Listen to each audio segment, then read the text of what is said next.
mostrando algumas imagens que agora há pouco foram transmitidas até via rede social pela equipe da Polícia Militar lá de Goiás. Tá vendo aqui, olha? E aí essas imagens mostram exatamente a dificuldade que eles estão enfrentando.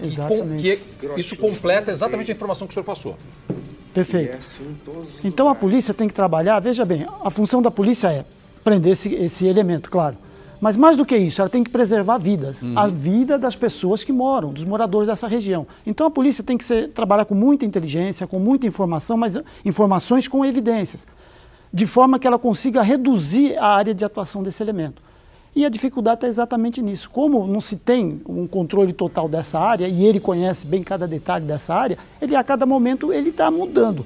E veja bem o que eu estava querendo falar anteriormente, a característica dele é de trabalhar à noite, de se movimentar à noite, que é mais difícil, a polícia tem uma maior dificuldade. Então, quando começaram a até traçar esse perfil psicológico dele, a gente chama de tipologia, né? Que é de um elemento com perturbação mental, esse elemento ele está um pouquinho divorciado da realidade, é a regra. Só que no caso, esse elemento aí, ele está muito próximo da realidade. Apesar de ele ter essa perturbação mental, ele sabe exatamente o que ele tem que fazer. As ações dele são planejadas. O momento de fazer cada coisa é planejado. Então, tudo isso a polícia tem que levar em consideração. E talvez o objetivo maior é confiná-lo numa área onde não haja pessoas próximas, para que ele não possa tomar refém, porque aí a ocorrência vai ficar muito mais delicada do que já está. Você negociar com um criminoso comum é uma coisa, agora você negociar com um elemento com perturbação mental é completamente diferente. E nessas condições que está. Então, a polícia está fazendo um trabalho perfeito. Ela está colhendo informações, ela está acompanhando o que esse elemento está fazendo, ela está utilizando tecnologia, ou seja, ela está fazendo um trabalho de inteligência para, de fato, capturar esse elemento. Na mente e no coração dele, a ficha não caiu. Essa é uma frase, mas olha a outra frase agora que é emblemática. Enche a tela, por favor, para que as pessoas leiam em casa. Tem um bebê que quase todos os dias chama por ele. Isso me corta tanto. Ela é muito apegada. É a vida dele. Está todo mundo arrasado. Ela está dizendo que ele é um bom pai. Ela está dizendo que essa filha é apegada a ele. Quem é essa mulher? Quem é a família do Lázaro, hein, Dionísio?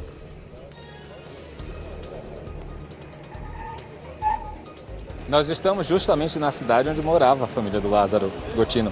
A mãe, o padrasto, o pai, os familiares estariam transitando entre aqui a região de Girassol e também em Ceilândia, que era o local onde eles moravam no Sol Nascente, uma região carente do Distrito Federal.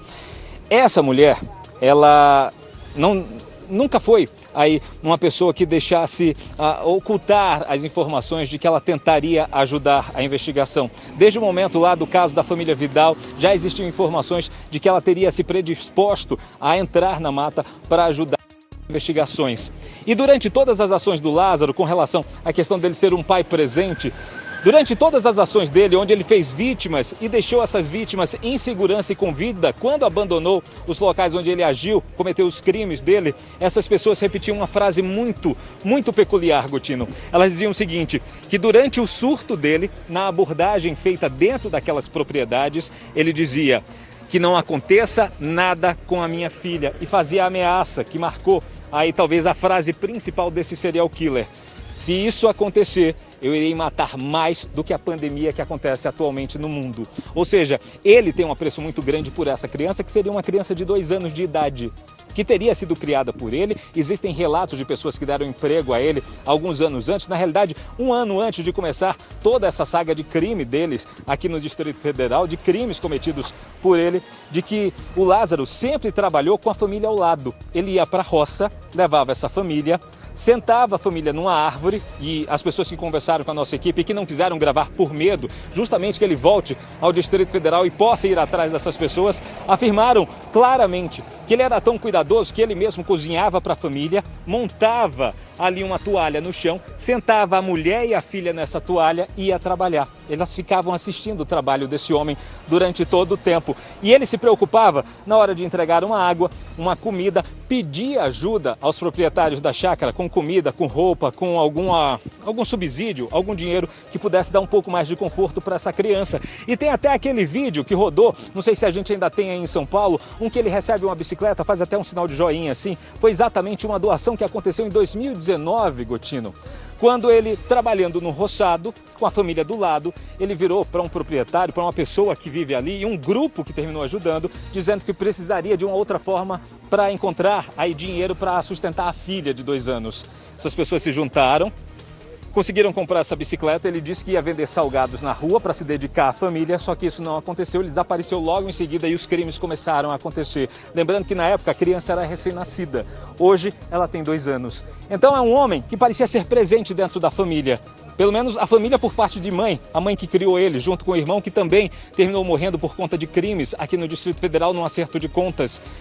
Um homem que parecia ser família, ao contrário do que ele está mostrando agora para todo o país, com atos frios, calculistas, com abordagens marcadas aí pela ameaça, pela humilhação e, claro, deixando um rastro de mortes por onde passa. Muito bem. Ô Dionísio, só para eu te liberar já, responde rapidamente. E essas fotos sensuais que apareceram, a polícia vai investigar, não agora, porque agora o objetivo é caçá-lo, mas a polícia acredita que ele pode ter enviado esse material para mulheres a fim de convencer mulheres para encontros sexuais. A polícia investiga isso, não agora, obviamente, mas a polícia já tem um outro caminho para investigar depois da prisão dele. Nós estamos mostrando as fotos, ele sem camisa, tem fotos, ele mandou nudes para algumas mulheres e a polícia quer saber se esses encontros aconteceram ou não. É mais uma investigação que vai acontecer depois da prisão dele.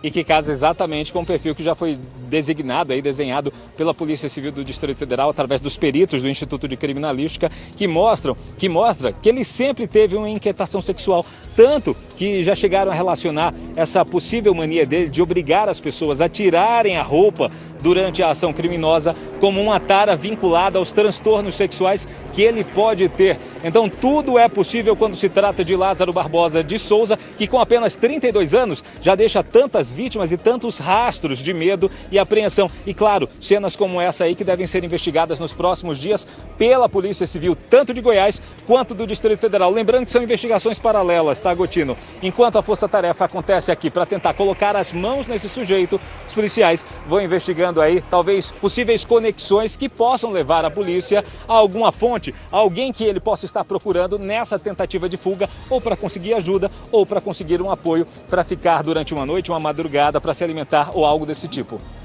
Muito bem. Dionísio, você é um espetáculo de jornalista, de repórter, e nessas grandes coberturas é que os grandes nomes do jornalismo aparecem. Pessoal, tanto que já chegaram a relacionar essa possível mania dele de obrigar as pessoas a tirarem a roupa durante a ação criminosa como uma tara vinculada aos transtornos sexuais que ele pode ter. Então tudo é possível quando se trata de Lázaro Barbosa de Souza, que com apenas 32 anos já deixa tantas vítimas e tantos rastros de medo e apreensão. E claro, cenas como essa aí que devem ser investigadas nos próximos dias pela Polícia Civil, tanto de Goiás quanto do Distrito Federal. Lembrando que são investigações paralelas, tá, Gotino? Enquanto a força-tarefa acontece aqui para tentar colocar as mãos nesse sujeito, os policiais vão investigando aí, talvez, possíveis conexões que possam levar a polícia a alguma fonte, alguém que ele possa estar procurando nessa tentativa de fuga, ou para conseguir ajuda, ou para conseguir um apoio para ficar durante uma noite, uma madrugada, para se alimentar ou algo desse tipo.